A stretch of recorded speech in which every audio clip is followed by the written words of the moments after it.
Hello and welcome to this special Glasstire video. This year for Glasstire's 25th anniversary, we are doing thematic content all across the year.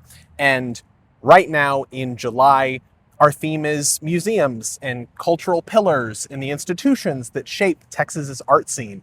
And as a part of that, we are doing a rehash on our Best Museums in Texas video. This originally aired 10 years ago with Rainey Knutson, our founding publisher, and Christina Reese, who is then our editor-in-chief. Right now, I, Brandon Zech, Glasstire's publisher. And I'm Jessica Fuentes, editor-in-chief. And we are dropping the new list. How did we put this list together? It's collecting museums. We only considered collecting museums across Texas, all aspects of a museum. So the exhibition program, the education program. Also the building as a whole, just kind of the experience that people might have at that space. The collection, the restaurant, yes. Plus the je ne sais quoi about how it really feels to visit some of these museums. You know, some museums you find yourself wanting to wallow in, and sometimes you're kind of like, I could get out of here. So it's finding that little Goldilocks sweet spot of what a museum is that you want to really revel and spend your time in. I think it's worth saying before we jump into this year's list, the last list 10 years ago, number 5 was the Museum of Fine Arts Houston. Number 4 was the Panhandle Plains Museum in Canyon. Number 3, I believe, was the Amon Carter Museum of American Art here in Fort Worth. And number 2 was the Nasher Sculpture Center in Dallas. And number 1 was the Menil Collection in Houston. So without further ado, and without saying where we are, let's get into number 5. Coming in at number 5 is the El Paso Museum of Art. So over the last few years, the El Paso Museum of Art has made some major strides. And a lot of this has really come about with the appointments of Eddie Hayes as director in 2023 and Michael Reyes as senior curator in 2024.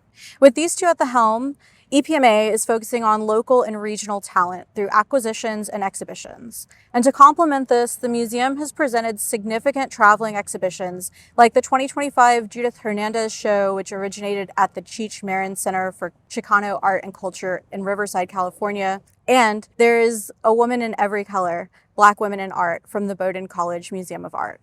Add to this their Border Biennial exhibition, which highlights narratives and perspectives from the border region, and you can see that their exhibition program is unique and varied. Additionally, the museum has been focusing on renovations lately. Earlier this year, they reopened after a short time that they were closed, where they were working on their HVAC system. And, you know, this is important. Every good museum will pay attention to its bones. Yes, it is a necessary step in, securing the museum and the collection. But even before that, they installed a new permanent installation of star ceiling, an LED light work by Leo Villarreal. And this is now like at the entryway of the museum. And it's just a beautiful way to welcome visitors both night and day to the space. Number 4 on our list this year, we have a returning champ from 10 years ago, made it back. It's the Nasher Sculpture Center in Dallas. What can you say about the Nasher? I mean, it's a jewel box of a museum. It's a jewel box of a collection. What I really love about the Nasher is even though the collection does get recycled and it maybe in the past few years hasn't moved around or been cycled through as much as it has maybe 5 or 10 years ago. But whenever I go to that museum, I find a wonderful thing in the permanent collection. And I normally come across an exhibition that I didn't know that I wanted to see until I have seen it. The sculptured garden being right adjacent behind the museum is a very special thing. The way that they use the sculpture garden is really smart, and the way they incorporate it into their exhibitions. The restaurant is good. Fantastic. It's hard. It's still kind of hard to find a good museum restaurant sometimes. And the restaurant, I look forward to having lunch there whenever I'm nearby. Put all of that together, put together the ethos, the Renzo Piano building, and the Nasher is a wonderful museum in Dallas. Number 3 on the list, we have another returning. It's the Menil collection in Houston. So we have a Renzo Piano back-to-back. I think maybe one of the reasons I like the Nasher so much is because I really love the Menil. And Renzo Piano's buildings kind of all have, or at least the ones that I've been to, all kind of have that same feeling of light, and it's not too expansive, but at the same time, it's almost like a womb, but it's not suffocating. The Menil is described like church for many people, and it definitely feels that. Like, you can't take photos in the galleries still. It's very dark sometimes. It's a little quiet. But their exhibition program, particularly over the past couple of years, has been, I feel like, really inspired. It's been inventive.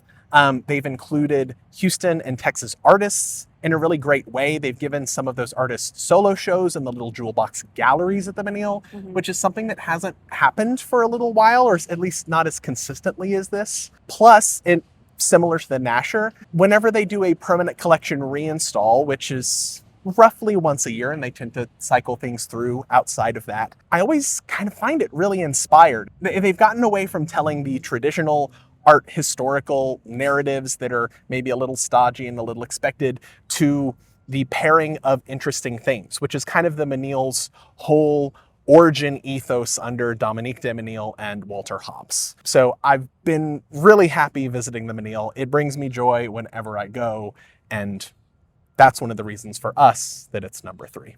The Modern Art Museum of Fort Worth clocks in at number 2. This is where we are today. Isn't it beautiful? It is so beautiful. It's beautiful. It is known for its beautiful light-filled galleries, its permanent collection, and very impressive traveling exhibitions as well.